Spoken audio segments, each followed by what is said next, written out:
ဒီအခုဗီဒီယိုမှာပါတယ်လို့ပေါ့နော်ဒီမြန်မာနိုင်ငံမှာမနေ့ကဖြစ်သွားတာက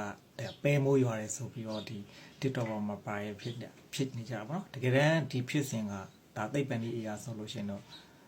ဒါကထူးဆန်းတော့မဟုတ်ပါဘူးเนาะဒါကသိပ္ပံဒီချဆိုလို့ရှိရင်တော့ဒါအထူးဆန်းမဟုတ်ဘဲနဲ့တဘာဝဖြစ်စဉ်ဖြစ်ပါတယ်ဒီမိုးတက်လေပြင်းကြတဲ့အချိန်မှာကျွန်တော်တို့ဒီလေဖီအားကဒီ abstract ကအရန်များတယ်ဒီအောက်ကနေပင့်တိုက်သွားတယ်လေပြင်းအားအရန်များတဲ့အတွက်ကြောင့်မလို့ကျွန်တော်ရာခင်းနေ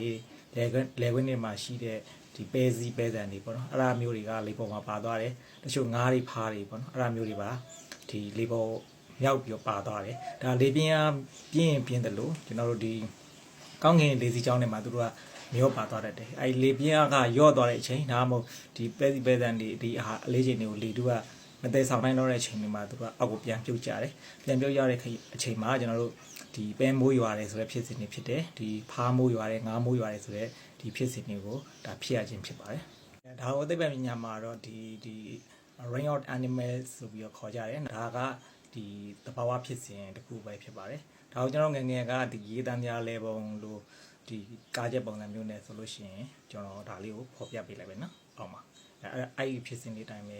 ဒါကဖြစ်တာပေါ့နော်အားလုံးကျေးဇူးတင်ပါတယ်